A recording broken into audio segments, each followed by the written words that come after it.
Oh, I was gone. Wow.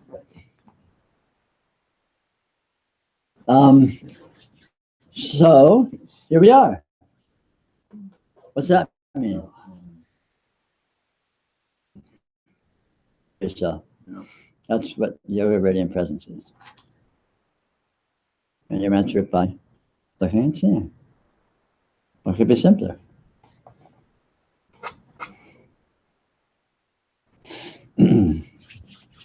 Is any blockage could be happen to see that? No, but it can seem to be blockage. And it seems like a blockage it would be your fixation on holding things to be a certain way. And that inhibits you from noticing that they're different than the way you're holding them to be. So all the idea of the chakra is a fallacy? Fallacy in literal truth. This is subtle. This is very subtle. And this is a very good point. I'm glad you brought this up. Information, I put this clearly, everything is true partially. And actual reality doesn't negate anything, it just is beyond it. It's not like, oh no, the chakras are true, there's no such thing, there's no chakras, forget chakras, it's all bullshit.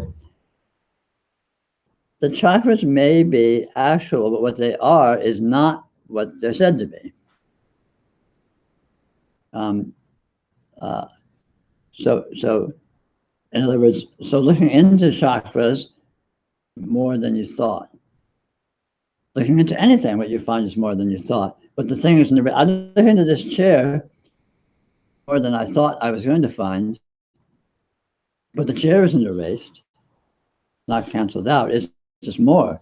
What I thought was chair is beyond chair, is more than chair. And in fact, if I keep looking, I find the totality of reality, but the chair isn't negated, it's not canceled. Absolute reality, everything doesn't just turn plain vanilla, turn white, and it's just this white sheet of experience. You know, everything, nothing is negated, but it's not what you thought it was. And you can come to see what it is. So chakra is fine, but chakras are not what you think they are.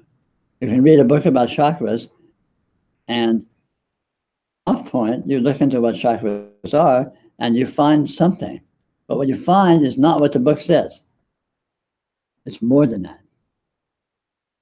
You look into physics, what you find is not what the physics texts say. It's more than that. Anything. Look into thought, and what you find is not what you thought it was, but it's not negated. It's not like thought stops when you see it's more than that. Because what it is that. Let's put in the words.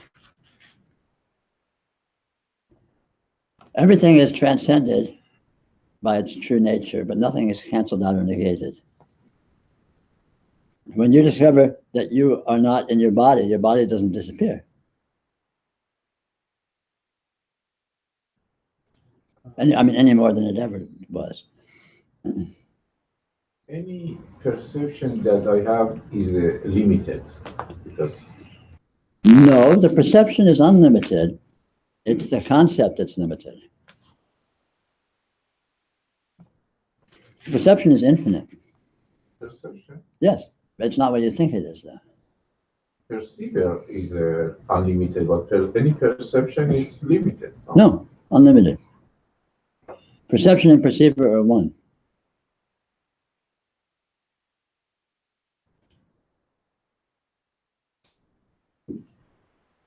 So you see me. What is it you're seeing when you see me?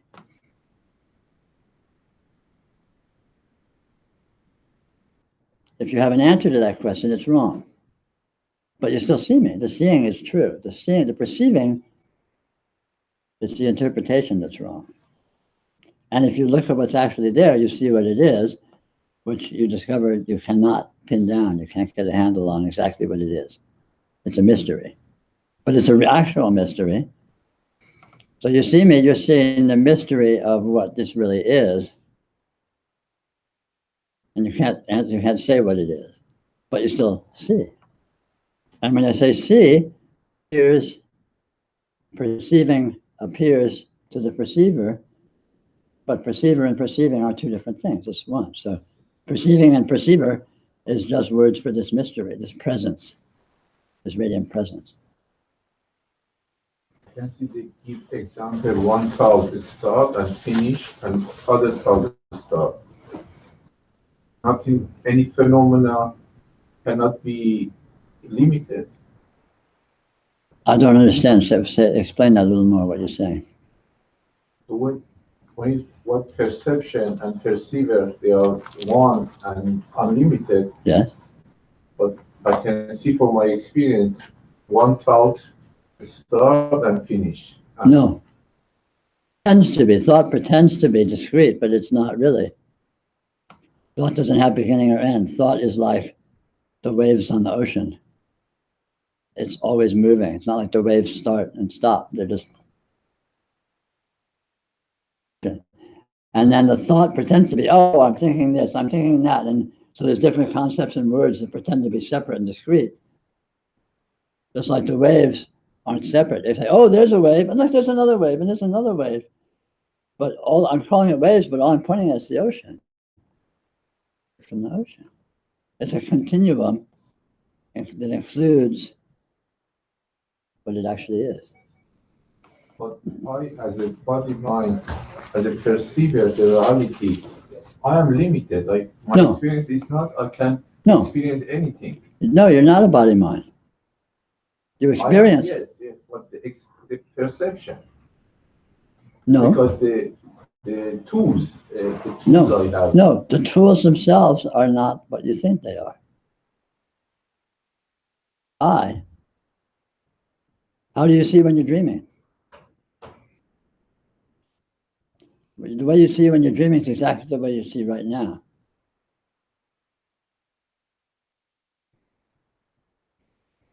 Your eyes appear as if you're dreaming them. And the seeing with your eyes, and close your eyes as the seeing stops, appears as if you're dreaming it. I mean, the materialistic argument is no is the light, and it goes to the optic nerve and, blah, blah, blah.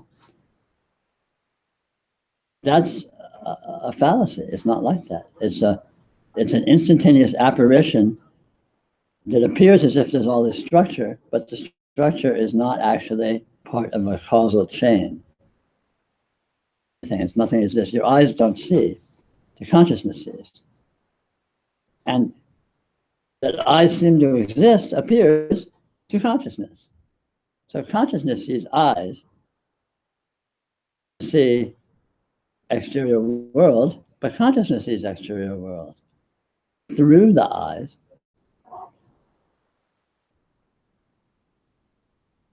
There, they don't perceive, they're just structure. They're like dream eyes.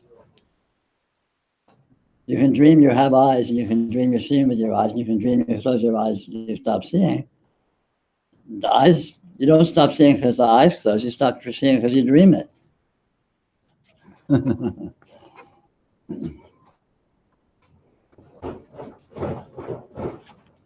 Everything is what it is because of instantaneous apparition on anything. Vision doesn't depend on eyes. Vision doesn't depend on the brain. The brain appears, eyes appear, but that apparition is one. This flash that includes all of that apparent structure, flash. And that flash is doing all of it. Flash does the seeing, the flash puts the eyes there, the flash is the whole schmear. And the interpretation that there's this, that, and the other structurally and functionally is just a fantasy. It's an argument, it's an interpretive framework, which is viable. The mind can do this, but it's not really accurate. So you are saying my perception limited, but experience more than 3 or 4 dimensions if we had as a perception. I cannot see anything 5 dimension. Sure, you see, no, you see infinity dimensions right now. Conscious, Picture. but I cannot perceive it. Well, maybe what you mean by perceiving, what consciousness sees is perceived. That's the only perceiving there is. Perception. Yeah, perception is consciousness. Consciousness perceives. How do you perceive thought? You're thinking of something. How do you know you're thinking? You perceive thought. You know, how do you perceive imagination? That. How do you perceive? Suppose you're sensitive and you can feel a presence somewhere. How do you perceive that? You know, you look at me, I have a flavor to me. You look at someone else, they have a different flavor. How do you perceive that? You're not distinguishing between object There- and consciousness. Right. Between phenomena and There's only phenomena, which is this. This is the sole phenomena, and it's transcendental. So it looks like objects, it looks like subject, it looks like perceiver, it looks like perceived, it looks like all this complexity of structure, but like in a dream. Say you're dreaming, say you're walking along, it looks like there's whatever, it looks like they're talking to somebody, it looks like that, but it's just dream. It's the only thing that's there. So all the structure that appears is only there because of the apparition. And the apparition is only because of the dreaming. It's because of consciousness. And the same thing right here. Exactly the same.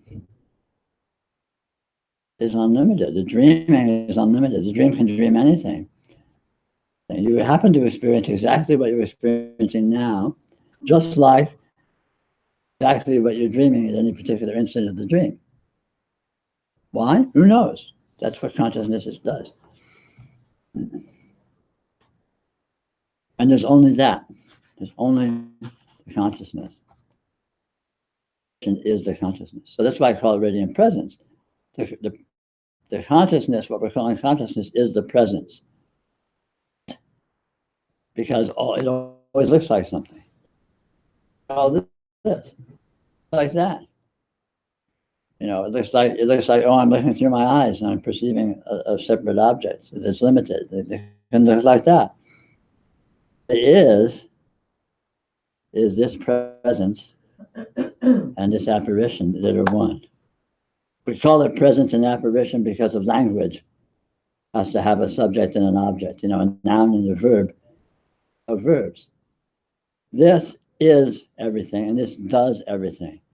So all nouns is really this, all verbs is really this. So the language makes it seem complicated, but it's really very simple.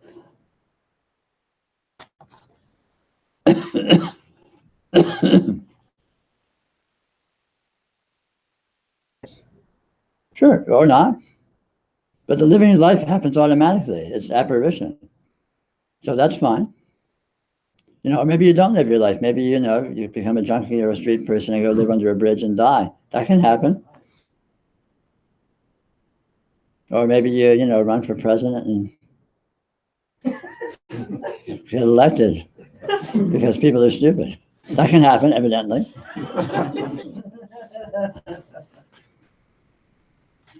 But you don't have to, it just happens.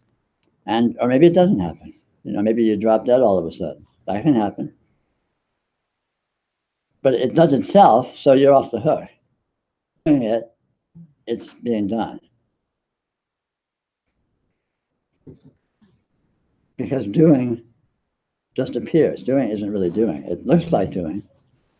You know, you can be in a dream and you can be struggling with some mighty task and wrestling with some enormous weight. But there's no struggle happening. There's no effort happening. The dreaming is just. Somehow as individuals, I hear what you're saying, but also somewhat as individuals, we have to somewhat think that we are doing something Sure. Because that's the way the mind works. Sure. But you don't have to, but if you do, that's fine. But and if you want to think you're an individual, that's fine. But all of that happens spontaneously too. So it's it's a wash. It doesn't really. It's neither here nor there. So everything is describable. Going through my life and making tough decisions and working and trying to avoid things and really struggling with things, trying to achieve what I want and all that. All of that description of the simple fact of spontaneous miraculous apparition. So it happens, but it's not really like that. The description is wrong. The interpretation is wrong. And so if you see what it is, yourself, you see, oh, it looks like I'm working. I'm up here busting my ass having to churn out all this bullshit for you people. I mean, I've just been babbling nonstop since 10 o'clock, right? And it's a lot of words. It just happens. It just appears, And in the instant, you can see this in the instant if you look. You're deciding something. Look, like we were talking about with Dana. You look at the instant of decision. What happens? Why? How are you choosing? Why are you choosing what you're choosing? It's just this gossamer apparition of just.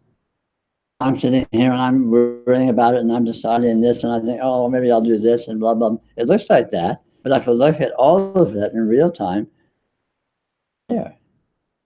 This is me worrying about it. This is me trying to decide. This is me making an arbitrary choice. This is me going out and executing what I had decided, right? But each of those just, bang, there it is. Where did it come from?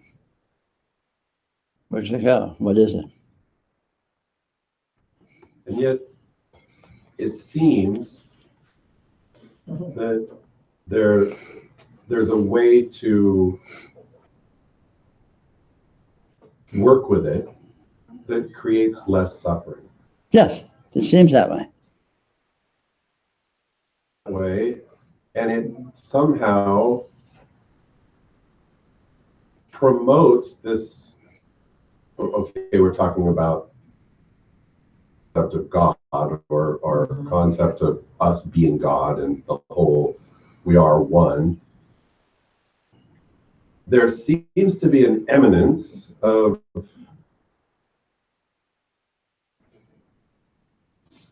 wanting to come together in community to speak about these things, to enter into an deeper understanding of what it is. Mm-hmm.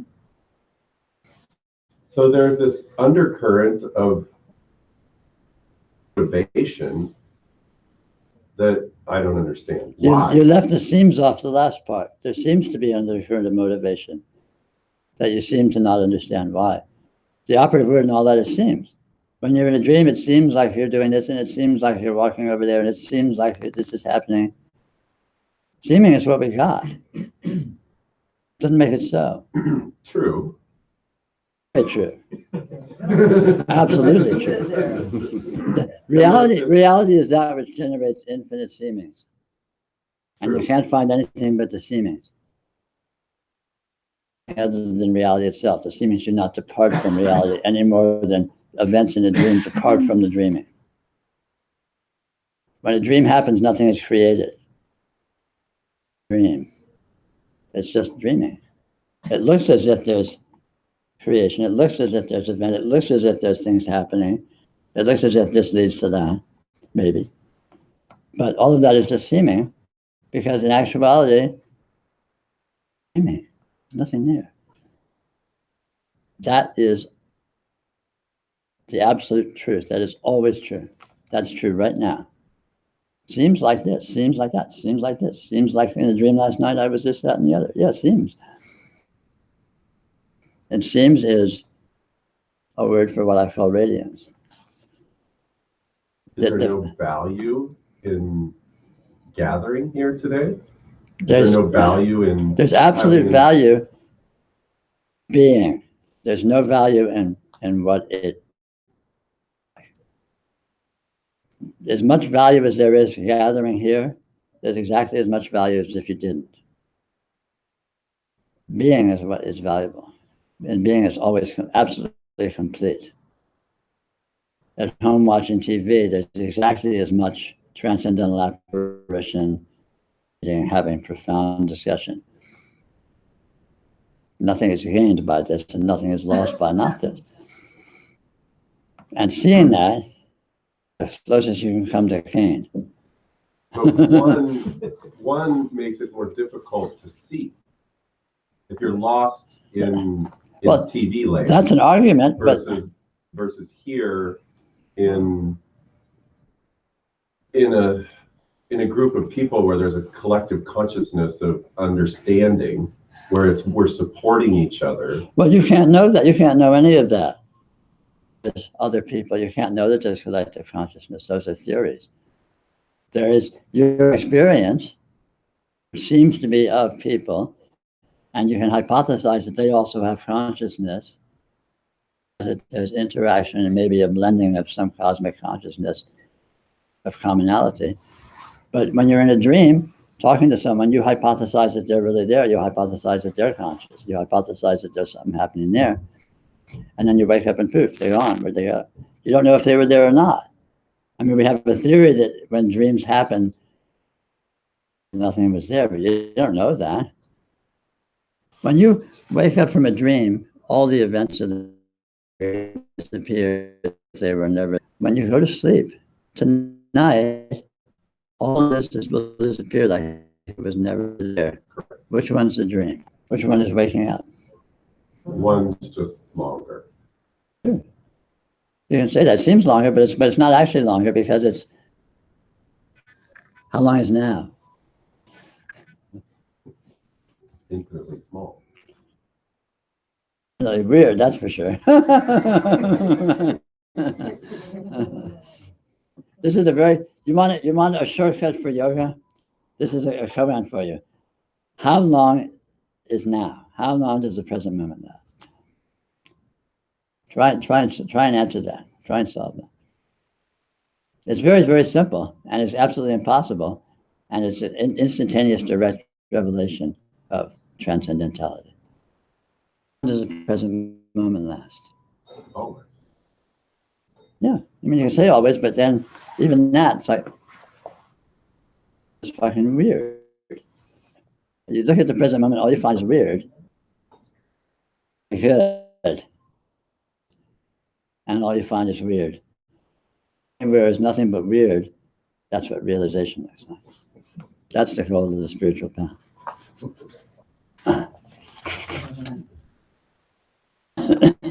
Peter? Yeah. So you were talking about dreams and all that stuff. Mhm. So I'm deprived, so the dreaming stuff is happening in a loop right now. So Yeah. I was sitting here and just going in and out of sleep. Yeah. Happened like dozens of times. That's right.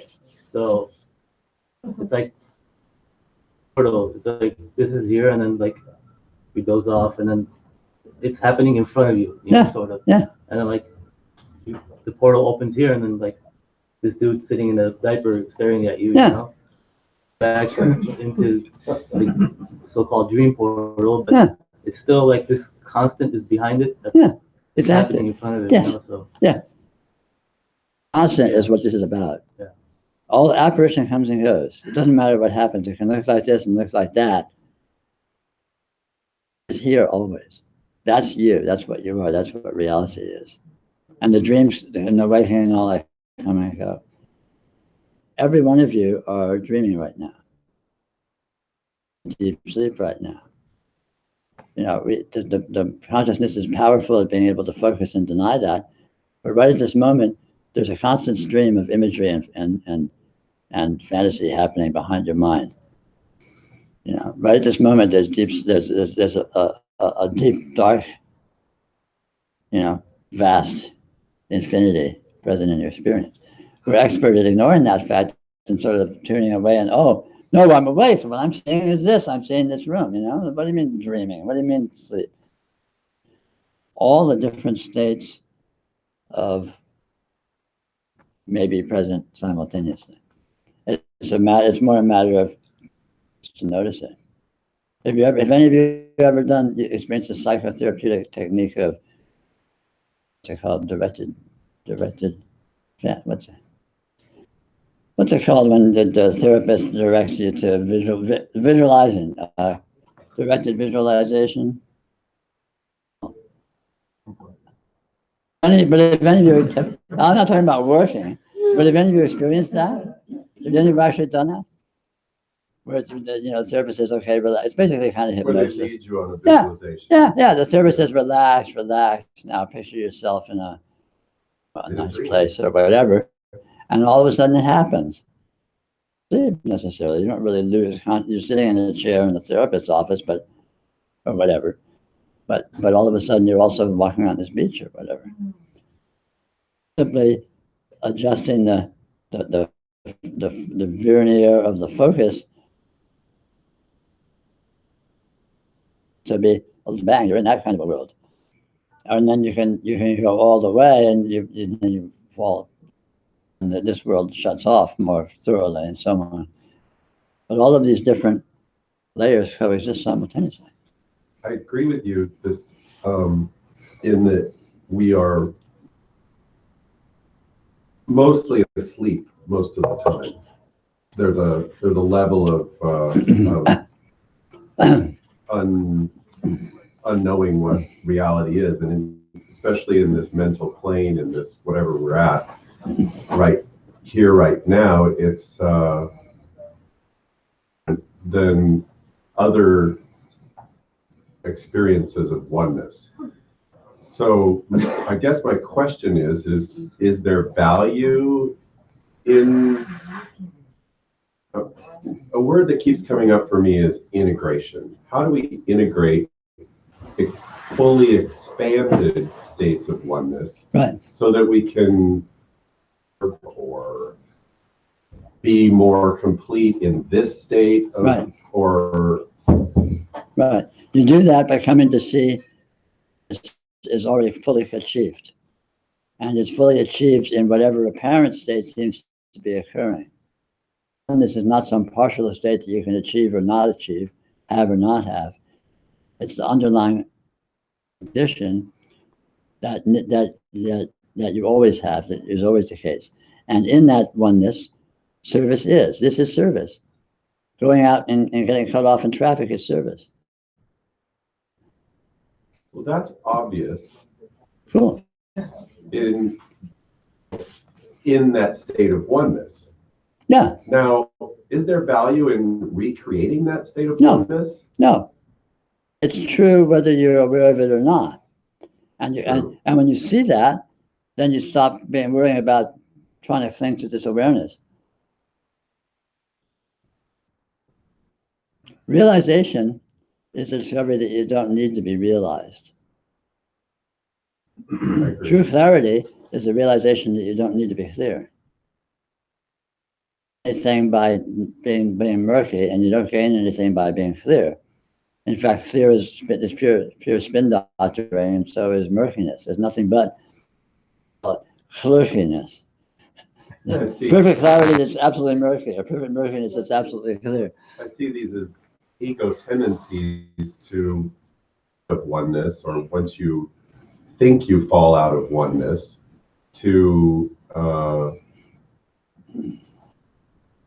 I think the ego wants to reconstruct itself, and yeah, the ego is very, very greedy. It wants to achieve. It wants to get a handle on things. It wants to own. It wants to. Right. I realize oneness. I am oneness. Oh, darn, it's slipping away. Where is it? Oh, right, and get a practice to create more of it. But all of that is just games, because it's not true. That's what it's doing, but it's bullshitting itself, because in actuality, the true oneness cannot be lost and it cannot be found. Be owned, but it doesn't need to be owned because it never goes away. See, that is the true integration. And when you see that, you don't need to own it.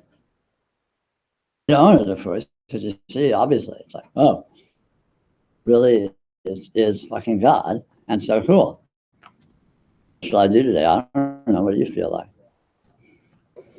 Be God. Oh, I have to go be spiritual. Well, yeah, I mean, if you want to do that, that's fine. Or you can go down to the local pub and have a beer, or you can, spouse or whatever. I mean, whatever. It seems, for me, like when you're in the expanded state, I guess what you call it, rather than the myopic, your overlays, I like that word for it. That's what it is. It's like your mind's telling stories and narrating everything you're doing. It's much more comfortable. Like for me, as soon as I walked in this room, I just like sunk back into it very quickly. But then it's easy, it seems to be easy to fall back into, and then you're like this uncomfortable. Sure. You believe your stories more. Sure. Rather than watching the weirdness. Sure. But if you pursue recommending that I'm calling yoga, of coming to see that even your uncomfortableness and even your having lost it are themselves not actually that, are themselves just more transcendental weirdness, then you adopt a more careless and forgiving attitude towards lost it or have it, whether you feel good or you just feel mediocre or whatever, because all of those are just different variations of the same thing. You don't actually lose anything. It's so weird though. So sometimes, you're aware of that and it's weird, and it's like part of you is just really excited about whatever's happening, and then it's like the other time you're talking about, it's like I'm living as the story. Sure. Yeah, sure. And so that's It's still weird. It's just gonna keep flip-flopping like that. There's Sure, not maybe. like Yeah, because I mean, looking like stories is what reality does sometimes. Like stories is what reality does sometimes, and doing both is what reality does all the time. And yeah. So what? It's like, well, okay, it's weird, and so when you're naive, you think that you play a game where you think, oh, this is better than this, oh, the clarity is better, it's wonderful, I see all this stuff, and then you lose it and you get caught up in your stuff and you go, I hate it. So you're playing a game where this is good and this is bad. It's like children, red is my favorite color. I don't want the blue napkin, I want the red one. I'm not happy. No, don't give me the blue napkin. On the red napkin last time. It's my turn. It's like, it's just games. It's playing. It's pretending that something is better than something. It's not better. It's just different, and that it is different is weird, because if you look at what it actually is and the way in which it seems to be different, you can't pin it down. It's just strange. So when you see the strangeness very directly and self-verifyingly, very intimately, see you have all this for what's better and trying to avoid what's worse, just loosens up and lightens up. You're still free to try and go for what's better. Have at it, Don't actually gain anything by doing it. Lose anything by failing to do it. It's impossible. I'm going to say something now, which is the truest can be said in language. To actually gain or lose anything. It's impossible to get something actual that you don't already have, and it's impossible to lose anything actual. That's so weird, because how come sometimes, you can see this like unfolding weirdness, and then other times it's just, Yeah.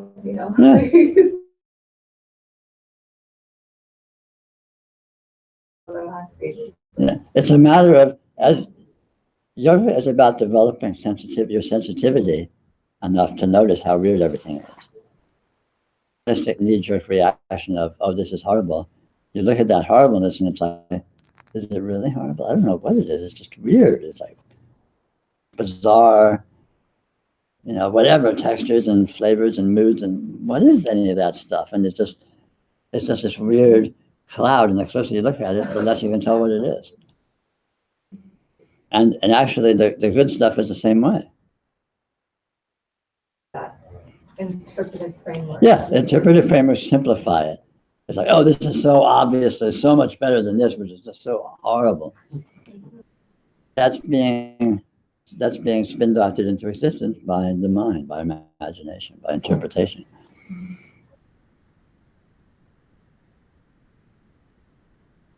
I would like to go one more deeper. The yoga you present here, that not only said there is a one infinite consciousness, any appearance like a thought, perception, sensation, see that also as a infinite. Yes. And then I can see, I can understand it conceptually. Right. See this understanding that I have conceptually, I want to understand it with my being. No, not fallacy. This is why you need to look and see.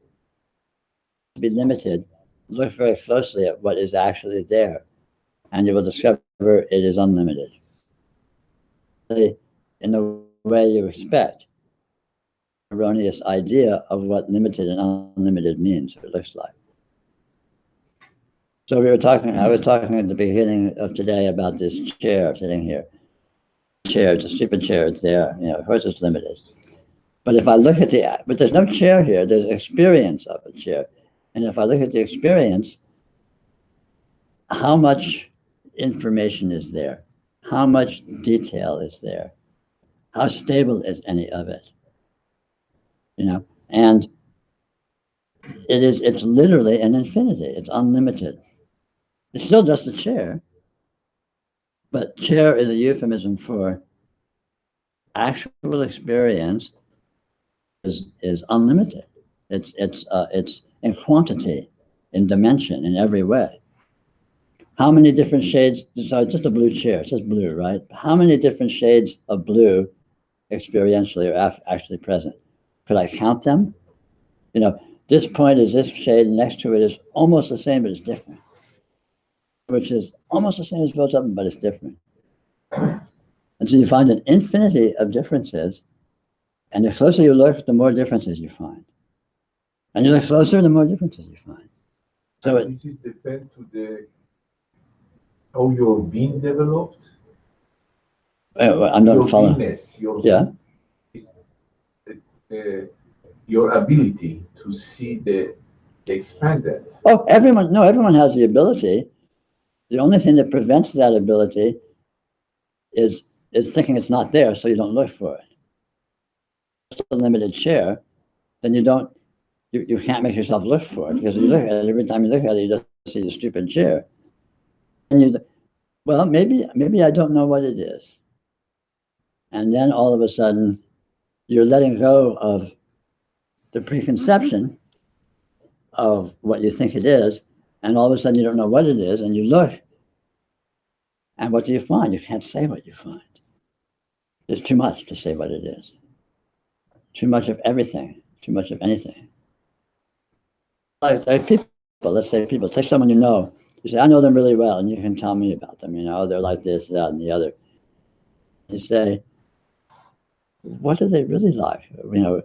What qualities do they have? And the closer you look, the more rich it is, the more complex it is. And you look closer, it's richer still and more complex still, and so on and so forth. So is there any limitation there? What is distinguished? It is resonate for me, or actually I'm living that? Yeah. Is there any distinguished by this yoga that you present is resonate for me, that I'm open to that, and I am that. I am living that. Well, it's both. If I understand you, it's both. You have to be open to it to investigate. And once you see it, then you see that in fact you are living it and have always been living it. You didn't recognize it because of the concept of limitation. The interpretation of limitation that's imposed on something that's unlimited. This is unlimited, but it can seem to be limited. It can look limited if you think it is. It's like hypnosis. If I say, how many things are in this room? And I say, there's 35 pictures and 22 people and some chairs and the rug and the blah, blah, blah. So I make a list of everything in the room. It's limited, right? But really, how about the dust? How about the dichotomy of light there and next to the dichotomy of light? I mean, richness of experiences here. Can you make a list of it? Done. You could have the longest list to the end of time. You could make a list, keep adding things, and you still wouldn't get to the end. So what is unlimited can seem to be limited. And this is the way limitation appears. Limitation, which is basically a fantasy. It's an oversimplification. If I take someone, I say, oh, this guy is not very smart, he's kind of stupid. I'm creating a caricature. I'm saying and all of a sudden that makes him very simple and limited.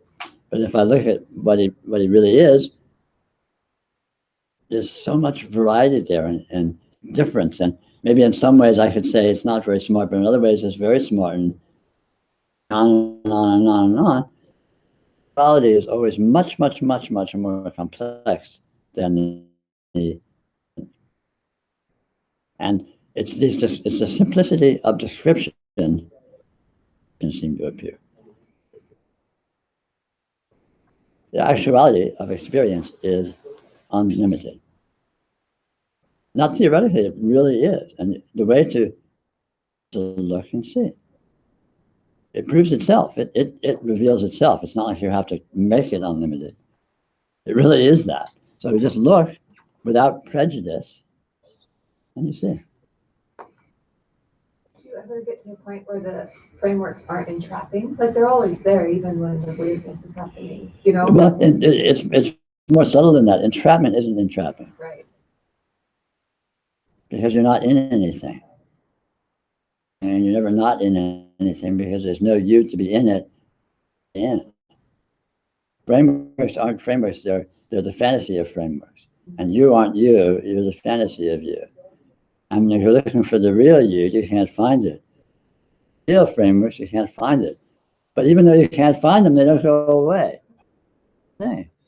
That's the funniest thing is that so many of the teachings, most of us have been taking up on. It's like it paints this picture to us that, we feel this sense of separation. We hear the stories of transcendence and oneness, and so we imagine we need to go somewhere else to find that.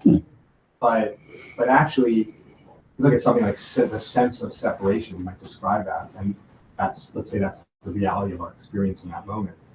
That sense of separation is itself utterly transcendent. It's completely indescribable. So we don't have to go anywhere else to find. And so it's just so amazing I've just been appreciating how I cannot experience anything than what's being experienced. So, and that turns out to be the only doorway there ever is yes. What's immediately present. And whatever you're seeing, and it's explicit if you let yourself look at what's actually there. Separate it without negating it. Separate, sure, there's a separation, you're over there and I'm over here. But if I look at what that is, mystery. It's a bottomless pit. It's like, what is it? What is it? You can't find it. It doesn't get canceled out, but you can't find it. You can't get your hand on it. Where is this separation? Or this oneness, it's all one.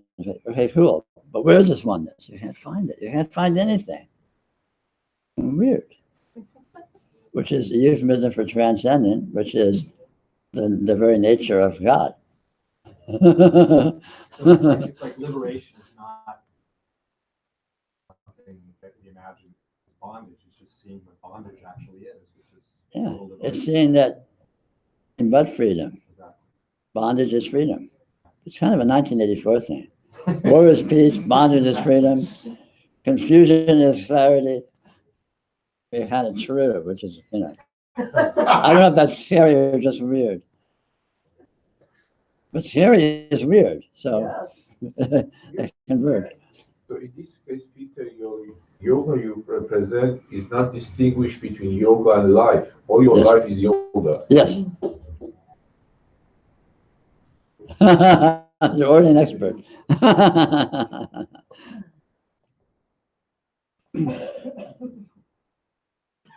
Being here with you and listening, I get moments, glimmerings of what it is you're saying. That, and it feels to me like leaving here, when this retreat is completed, for example, I'm wondering if it seems to me the fruit of the experience is whatever landed and enlivened something new, rather than any specific suggestion. It's even better than that. Of a practice, not a practice even. How would you put in a sentence or two a suggestion or just as you go The about fruit of this, at any instant, you can look at your experience and find the fruit.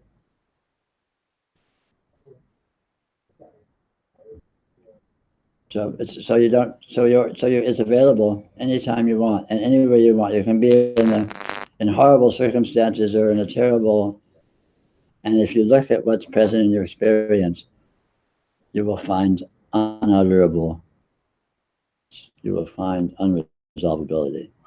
You will find mystery. You will find inconceivability, which is what this is, and that by virtue of those qualities, by virtue of what it is, by those qualities, it's completely beyond all limitation, completely beyond your suffering, completely beyond any non-finding you may be trying to remedy. Fruit is not something you need to get.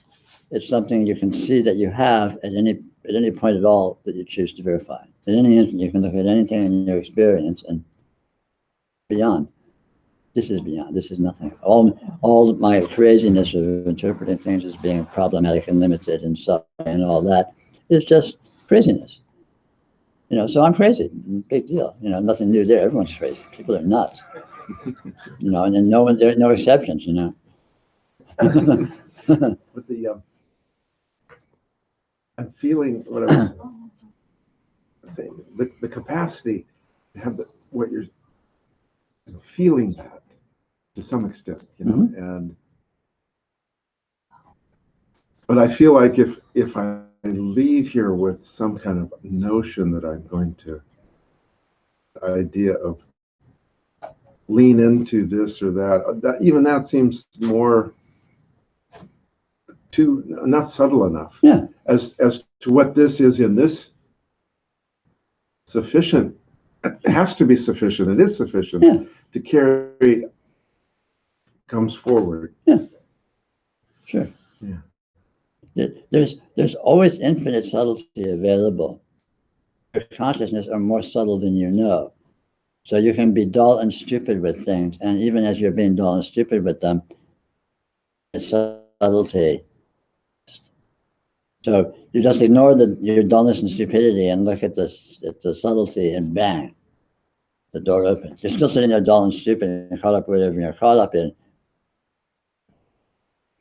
This is an important point, and this is very difficult to communicate. I try to talk about this, and I'm sure that no one has ever understood what I say. But there is what I call, for the technical terms and the buzzwords, there is what I call the inherent intelligence, which is an inconceivable level that manifests without process, without thought, manifests instantaneously in the instant. That is always present. That is the nature of consciousness and the ultimate nature of what you are. The dull thought of our minds and our personalities and our muddled confusion, that's going on over the sea of this inconceivably powerful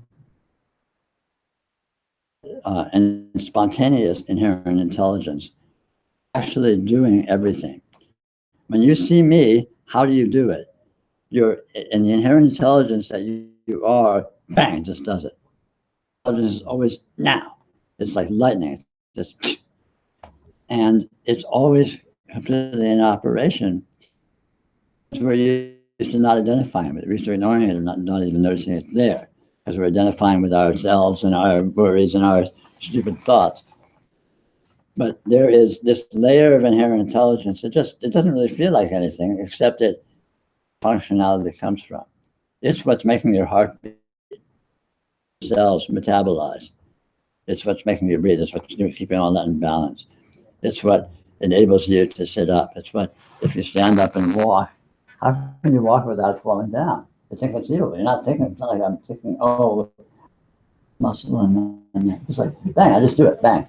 How can that happen? Powerful, instantaneous intelligence that it operates transparently in real time and does everything. But it is also it is what knows your experience. It is what processing. How look at it this way. In the instant, just in the moment, infinity of colors. How do you see that? You go, well, let me see. Let's see. Let me make it. There's red over here. I'm doing, it's not cumulative. It's like, bang, you open your eyes and there it is. I mean, that's some serious power. And that's being done. You're doing that. This inherent intelligence that is transparent to usual observation is doing that. And it's inherent intelligence that does yoga. It's the inherent intelligence transcendental in experience in any instant. So while you're sitting here looking at the chair going, I'm looking at this chair trying to see it's transcendental. The inherent intelligence goes bang. It's already done it. So the trick with yoga is to kind of settle into the inherent intelligence, which is without thought, not canceling thought. It's not on the layer of thought, it's on the layer of, and bang, there it is. And you discover it by noticing it, You're already always doing it, so it's all,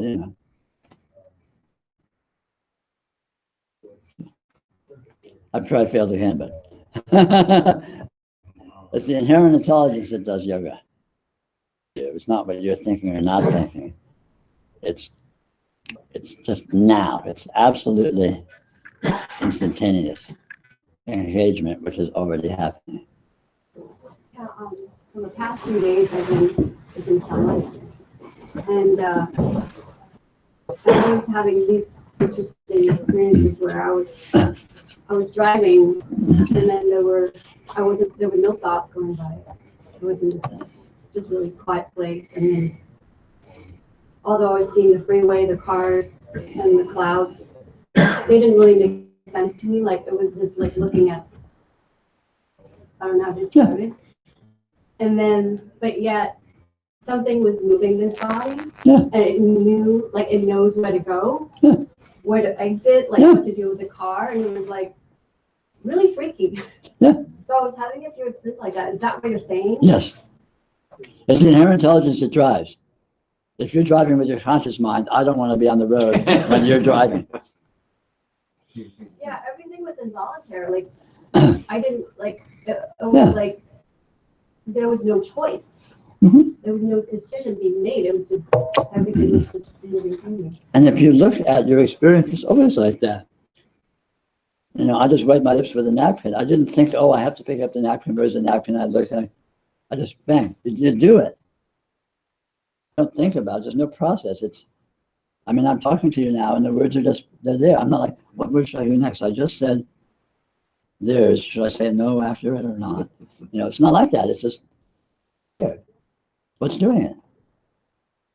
It's pretty sophisticated. Sophistication just appears. So it's there. What does and can do that is inherent, and inherent intelligence.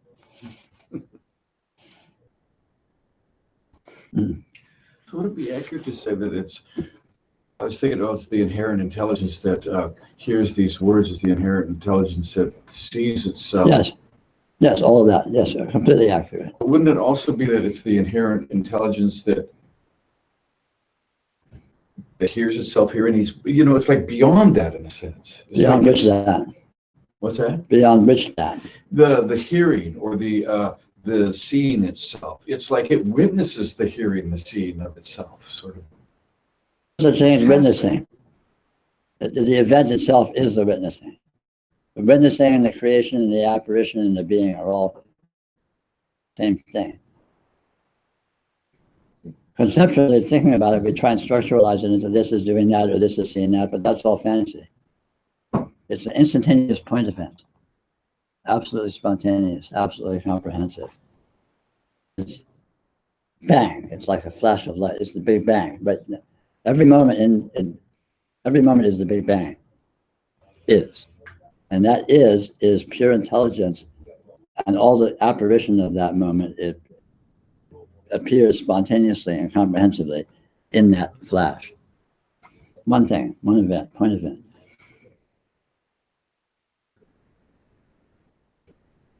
And this is not an abstraction, look and see for yourself. It's concrete, it's the truth. But it doesn't, you can't think about it because your mind can't capture it. It's irrational. It's not something that's logical. But you can know it because you do. You are it. And you can't see it because you do.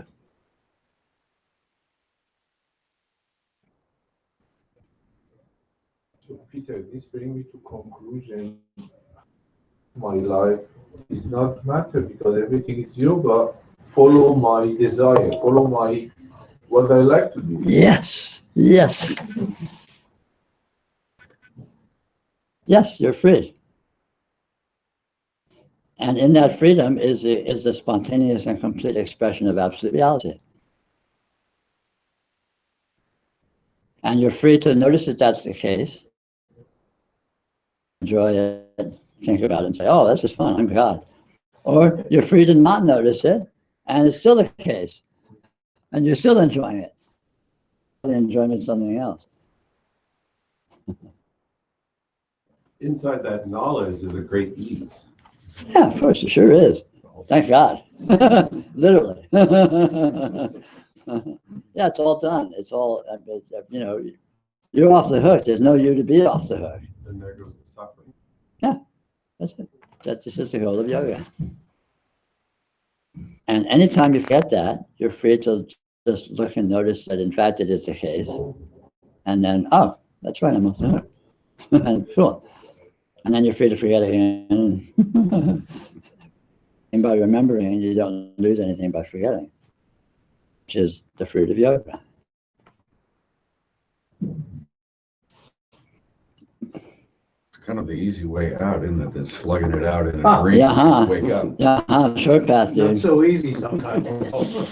Well, it's not, it ain't easy until you see how easy it is, and then you realize how easy it's always been, and what a fool you are for thinking it wasn't. Like that too, same easiness.